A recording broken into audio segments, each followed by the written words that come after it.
ரேஷன்ல எல்லாம் 3000 கொடுக்குறாங்களா? நீ போய் வாங்கலையா? கிளவி கட்டில எல்லாம் ஓடி போய் வாங்கிட்டு இருக்குது. நீ இன்னும் வீட்டுல படம் தூக்கிட்டு இருக்க. போக்கிறதே போய் வாங்கிட்டு வா. சீக்கிரம் ஓட, எல்லாத்தையும் தூக்கிட்டு போயிட போறாளுங்க. அப்புறம் தீந்துச்சுன்னு சொல்லிவிடுவாங்க. பேரண்டிய இந்த வயசான காலத்துல என்னால எப்படி அவ்வளவு தூரம் போய் வாங்க முடியும்? நீ இதெல்லாம் சின்ன வயசா இருக்கிற, போய் நீ நின்று வாங்கிட்டு வாழ. எனக்கா இது கூட பண்ண மாட்டேல. போய் நின்று நான் கிறங்கி போய் மயக்கம் போட்டு விழுந்து புடியல. உன் தம்பி சின்ன வயசுல நீ போய் வாங்கிட்டு வாழ செல்லம்ல. என்ன கிளவிய அம்பட்டு கூட்டத்துல போய் நீ நிக்க சொல்ற? அங்க பூரா புதஞ்சு தள்ளிக்கிட்டு கிடக்குறாங்க. அதுல போய் நான் நின்னா நான் அசிங்கே போயிருவேன் பாத்துக்க. இல்ல பேராண்டி வாங்கினதுன்னா பொங்கல் வச்சு அடுத்த நாள்ல பிரியாணி போட்டுக்கலாம்னால. நீ எதுவும் வாங்கிட்டு வரல, எனக்கு ஒன்றும் பிரச்சனை இல்லை. பிரியாணிக்குள்ள நீ எதிர்பார்த்துக்கிட்டு இருக்காது, அவ்வளோதான் சொல்ல முடியும். போல சீக்கிரம் வாங்கிட்டு வரல, எல்லாத்தையும் அள்ளிட்டு போயிடுவாளுகளை. அப்புறம் நமக்கு ஒன்று கூட விட்டு வைக்க மாட்டாளுங்களா? சரி போற போய் எல்லாத்தையும் வாங்கிட்டு வரேன். முதல் இந்த கிளவியோட எனக்கு இம்சையா இருக்குது. என்னத்தான் வேலை வாங்கிட்டே இருப்ப நீ. அட கடவுளே, என்னது இது? பண்டத்துல ஈ மொச்ச மாதிரி இவ்வளவு கூட்டம். அடடா, பணப்பெட்டி வேற இங்க பக்கத்துல வச்சிருக்கானே. பெசாட்டு ஒரு 500 ரூபா அப்படி எடுத்துக்குவோமா? நல்ல ஐடியாவா இருக்குது. பெசாட்டு 500 ரூபா அப்படி எடுத்துக்கிடுவான்.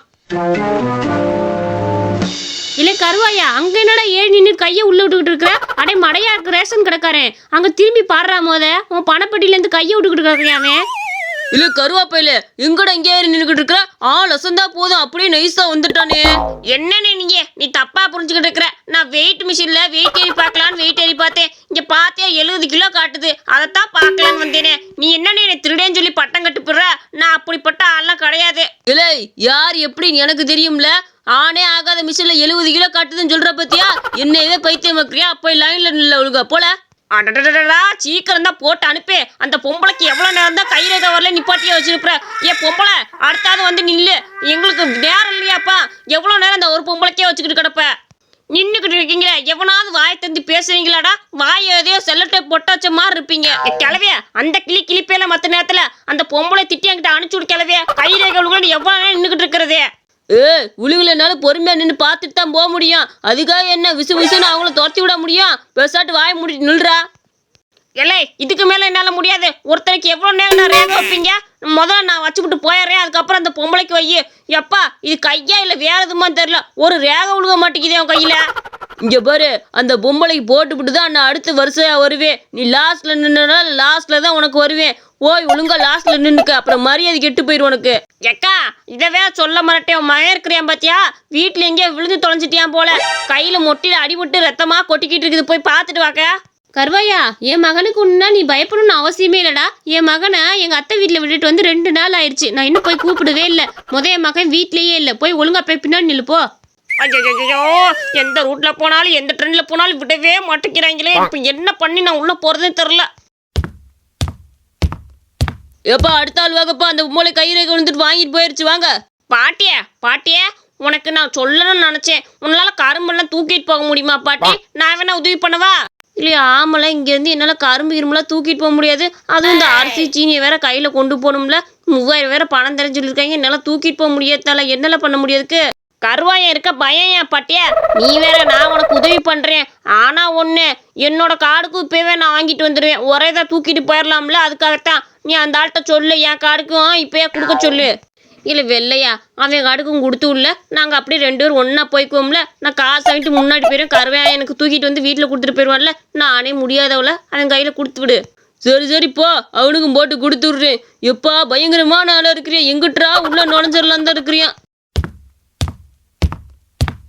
சீக்கிரம் எனக்கு போட்டு விடுனே, போட்டு விடு. இல்ல கருவாயா, உனக்கு ஒரு கரும்பு, அந்த கிளைக்கு ஒரு கரும்பு, 2 கரும்பு எடுத்துட்டு போடா. அவன் பார்க்காம தாப்பான் 4 கரும்பை தூக்கி போடுவான். இதுதான் சரியான நேரம். ஏறா நீ என்ன 4-5 கரும்பு உருக்கிட்டு இருக்கிற? மத்த எல்லாம் நாக்கு அழிச்சுக்கிட்டு போறதா? இந்தாயா இங்க வந்து பாரு, அந்த கருவாயின 4-5 கரும்பு உருகிட்டு கிடக்குறியா? என்னன்னு கேளு. மத்தவங்களுக்குலாம் என்ன கரும்பு கொடுக்குற மாதிரியா இல்லை வேணும் எல்லாத்தையும் எடுத்துட்டு போற மாதிரியா? ஏண்டா என் உயிரை வாங்குற?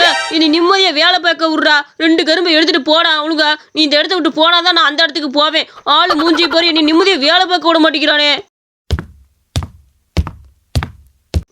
எப்பா புயலோஞ்சு முடிஞ்ச மாதிரி இருக்குது. இந்த பய கடைக்கு வந்தாலே என்னால ஒரு வேலை பார்க்க முடியலப்பா. இப்போ ஏறாண்டி இன்னெல்லாம் எல்லாம் 2 வாங்கிட்டு வந்துருக்குற. எனக்கு ரொம்ப சந்தோஷமா இருக்குதுல்ல. கிளவிய ரொம்ப ஓவரா சந்தோஷப்படாத. இந்த ஒரு பொருள் அங்க ஒரு பாட்டி இருக்கும்ல, அந்த கிளவியோடது. அந்த கிளை கொண்டு போய் நான் அதெல்லாம் கொடுக்கணும். நீ என்ன பண்ற? இதுல இருக்க ஜீனி அரிசிலாம் பாதி எடுத்துக்க. கரும்பை உடச்சி சும்மா கொஞ்சம் மட்டும் எடுத்து கொடு. அந்த கிளவிக்கு அதை கொண்டு போய் கொடுத்துருவோம். என்ன சொல்ற? இல்லை ஆம்பளை கருவாயா உன்னை அவ்வளோ தூரம் சுமக்க விட்டால அதுக்கு தண்டனை கொடுக்க வேணாமா? நம்ம பொருளை பாதி பாதி எடுத்துக்கிட்டு போயினால. ஆமா கிழவே, சீக்கிரம் போய் எல்லாத்துலயும் பாதி பாதி எடுத்து கொண்டு வந்து கொடு. இல்லை பேரண்டி எல்லாத்துலேயும் பாதி பாதி எடுத்துட்டுல அந்த கரும்பு கொண்டு போய் அவள்கிட்ட கொடுத்துரு. என்ன ஒரு ஆளுக்கு போதும், பல்லு இல்லாத கிழவிக்கு எதுக்குள்ள கரும்பு? பாட்டியா பாட்டியா, வெளியே வா பாட்டியா, தூக்க முடிய மாட்டேங்குது, சீக்கிரம் வெளியே ஓடியா. இல்லை என்னல இது மொத்தச்சோறும் போய் ஒத்தச்சோறு இருக்கிற மாதிரி கரும்பு எல்லாம் எங்களை போச்சு? ஒரு தட்டையை மட்டும் கொண்டு வந்திருக்கிற. அது ஒரு தட்டைங்கிறது முழுசா கூட இல்லையல, இல்லை கரும்பு கூட இல்லையல, என்னல ஆச்சு? அதை ஏன் கிளவி கேட்குற? வர்றப்ப உன்னோட கரும்பை தூக்கிட்டு வந்தேன். மாடு இருக்கு பத்தியா, என்னை முட்டி தள்ளி போட்டு உன் கரும்பை பாதி சாப்பிட்டு பிடிச்சி, அதான் மிச்சமாச்சு உனக்கு கொண்டு வந்து கொடுக்கலாமேன்னு அதில் பாதியை வெட்டி விட்டு வந்தேன். என்ன பண்ணுறது, இந்த மாடு அங்கிட்டு இருந்திருக்கும் போல தெரியாதனமா போய் மாட்டிக்கிட்டே நல்ல கூட கரும்போட முடிஞ்சு போச்சு. இல்லைன்னா என்னைய கரும்பாக உடச்சிருக்கும் அது. சரில, அப்போ உன் கரும்பு இருக்கும்ல, அதை கொண்டு வந்து கொடுத்துட்டு இந்த கரும்பு நீங்கள் வச்சுக்கோங்க. நீ வாங்கிட்டு வரேன்னு சொல்லினா தான் உன்னை நம்பி வந்தேன். இப்போ பாதி கரும்பு கொண்டு வந்து என்ன அர்த்தம்? எனக்கு உன் கரும்பு கொண்டு வந்து கொடுப்போம்.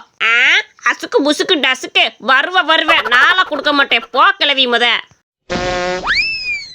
கடவுளே, பேசாம நம்மளே போய் வாங்கிட்டு வந்திருக்கலாம். இப்படி பாதி பொருளோட வந்திருக்கிறானே. கேட்டா அங்கே முடிச்சு இங்கே முடிச்சு கதை வேற சொல்லிக்கிட்டு இருக்கிறேன். இவனோட தொல்லையப்பா. ஐயா சாணியை மிதிச்சு போட்டேன்னா எங்கிட்டா கண்ணை வச்சுட்டு வந்துட்டு இருக்கிற? கீழே பார்த்தே வரமாட்டேங்கிற. நீ எப்போ பார்த்தாலும் மேற்பார்வையாக தான் பார்த்துட்டு வர. சாணி எதில் துடைக்கிறது? இந்த கல்லில் பிடிச்சி தேய்ச்சாத்தான் நல்லா சாணி போகும். எப்பாடி ஒட்டிக்கிட்டு கிடக்குது. அட கோதாவரி அப்பா வச்சு ஐயோ கரண்ட் கம்பி அடிச்சுக்கிட்டு இருக்கேன். இதுதான் சரியான நேரம். இந்த ஆளை காப்பாத்தினா கண்டிப்பா என் பொண்ணு நம்ம கல்யாணம் பண்ணி வச்சிருவான். எங்க அந்த கட்டை இந்த வந்துட்டேன் மாமா. ஆமா, நீ ஒண்ணு பயப்படாத, நான் வந்துட்டேன். இந்த நல்லா வாங்கிக்க கரண்ட் கம்பிய, நல்லா வாங்கிக்க. என் மாமா விடு. ஐயோ, ஏண்டா அறிவில்லாதவனே, என்ன எதுக்குடா இந்த அடி போட்டு அடிச்ச? எம்மா முதுகெல்லாம் தோள்பட்டையெல்லாம் வலிக்குது. வயசான காலத்துல இப்படி அடிச்சா என் உடம்பு தாங்குமா? எதுக்குடா இப்படி அடிச்சு தொலைஞ்ச என்னைய? மாமா, நீ அடிச்சேன்ன மட்டும் தான் பாக்குறேன். உன் உயிரை காப்பாத்துறது நான் தான். நீ இந்த கரண்ட் கம்பியில மாட்டி குதிச்சுக்கிட்டு கிடந்த. தூரத்துல இருந்து பாக்குறப்ப எனக்கு நல்லா தெரிஞ்சு போச்சு நீ சிக்கிக்கிட்டேன். அதனாலதான் அந்த கட்டையில அடிச்சு உன்னை காப்பாத்துறேன் நானு. அடே மண்டுக்க பையிலே, கீழே பார்த்து தொலைடா. ஐயோ, என்ன மாமா அது? சீச்சி, பயத்துல ஆகி போயிட்டேக்கும். அது மாட்டு சாணி மாதிரியே போய் வச்சிருக்கிறச்சை. ஏலே எரும மாட்டு பையிலே, அந்த சாணி நான் போகலலா, ஏற்கனவே மாடு போய் வச்சுட்டு போனது. அதில் காலில் தெரியாம மிதிச்சு புட்டேன். அதைத்தால அந்த கம்பியில பிடிச்சி தேய்ச்சிக்கிட்டு கிடந்தேன். அதை வந்துட்டு இனிய போட்டு மாங்கு அடிச்ச உனைய நான் சும்மாவே விட மாட்டேன். என் பொண்ணை உனக்கு கொடுக்கறதா இல்லடா இந்த ஜென்மத்துல. நீ கடைசி வரைக்கும் வாழாமே இரு, அப்பத்தான் அடங்குவேன். ஒன்று கேட்டுக்கிட்டு வந்த எதை கொண்டு அடிப்பேன்னு தெரியாது. ஐயோ, இந்த ஆளுக்கு நல்லதானே செய்யணும்னு நினைச்சேன். கடைசியில் இப்படி ஆகி போச்சு. தடியனே, என்ன தனியா பேசிக்கிட்டு இருக்கிற? சரி, உனக்கு ஒரு போட்டி வச்சிருக்கிறோம், அதுக்காகத்தான் உன்னை கூப்பிடலான்னு வந்தோம். பிரியாணி போட்டி வச்சிருக்கோம்னே, வரியா போலாம்? பிரியாணி போட்டியா? அப்புறம் நான் கண்டிப்பா வரேன். ஆமா, என்ன பிரியாணி போட்டி புதுசா? என்ன சாப்பிடணும், எப்படி சாப்பிடணும்னு சொல்லு, அப்படின்னா தானே நான் வர முடியும். அது ஒன்றும் இல்லை தடியனே, பிரியாணி 2 இலையிலே போட்டு வச்சிருவோம். நல்லா ஒரு ஆள் சாப்பிட்றதுக்கு மேலேயே இருக்கும். அதை ஃபுல்லாக சாப்பிட்டு முடிச்சா 1000 ரூபா பரிசு. தடியே, நீ வந்துட்டியா? சரி 2 பேரும் உட்காருங்க. போட்டிக்கு தயாரா? 2 பேத்துல யாரு பிரியாணி பச்சு சாப்பிட்டு முடிக்கிறீங்களோ அவங்களுக்கு தான் பரிசு. கருவாயண்ணா, நீ அந்த இலையில உட்காரு. சரி 2 பேரும் நல்லா சாப்பிட ஆரம்பிங்க. அச்சோ, இந்த குட்டி கருவாயன் எந்த பிரியாணி உப்பு கலந்து வைக்க சொன்னா எந்த பிரியாணி கலந்து வச்சா தெரியல. என் பிரியாணி இந்த உப்பு கச்சிக்கிட்டு இருக்குது. இந்த தடியை நல்லா வெளுத்து கட்டிக்கிட்டு இருக்கேன். நூற்று பையன் எதுல கலந்து வச்சான்னு தெரியலையே. என்னடா கருவாயா, சோறுனா நாயை விட வேமா தின்னுக்கிட்டு இருப்பேன். இன்னைக்கு என்னமோ திங்காம உட்காந்து கிடக்குற. பரவாயில்ல, நான் சாப்பிட்டு முடிக்க போறேன். 1000 ரூபா வாங்கிட்டு போறேன் பாரு. இப்ப இல்லை குட்டி கருவாயா, நான் சாப்பிட்டு முடிச்சல. கருவாப்பைய அப்படியே வச்சிருக்கிறேன் பாரு, ஒன்னத்துக்கு ஆகாத பையன். சரி 1000 ரூபா கொண்டாங்க, நான் வீட்டுக்கு கிளம்புறேன். தடியன் இந்த அந்த போட்டியில ஜெயிச்சாரு. இந்த தடியன் உனக்கு தான் 1000 ரூபாய். கருவாயா வரேன்டா. அண்ணே, நீ ஒன்னத்துக்குமே ஆகாத வேஸ்ட் பீஸு. உப்பு போட்ட பிரியாணியவே முதல்ல தின்னுபிட்டு போயிட்டியா? நீ நல்ல பிரியாணி தின்னுமே இப்படி தோத்து போயிட்டியே. நீங்களாம் வெக்கம் கட்ட போயே. நீங்களாம் சோத்து திங்கிறியா வேற ஏதாவது திங்கிறியா? எதுக்குமே லாக்கி இல்லை. இதை குட்டி கருவாயா வந்தேன்னு வச்சுக்க. எந்த இலையில உப்பு போட்டோன்னா எந்த இலையில உப்பு போட்டு வச்ச?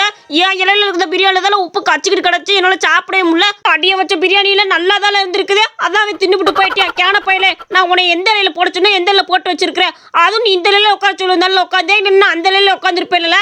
ஐயோ ஆமண்ணா, நீ உட்காந்து தான் உப்பு இருந்திருக்குது. நான் மறந்து சொல்லிட்டு கன்ஃபியூஸ் ஆகி போயிருச்சேன்னா மன்னிச்சுக்க. பண்றதா பண்ணிட்டு கன்ஃபியூஸ் ஆயிட்டியா? கன்ஃபியூஸ் வாங்கிக்கல. இந்த கதை உங்களுக்கு பிடிச்சிருந்துச்சுன்னா மறக்காம நம்ம அனிமேஷன் ஸ்டோரிஸ் சேனலுக்கு சப்ஸ்கிரைப் பண்ணிக்கோங்க.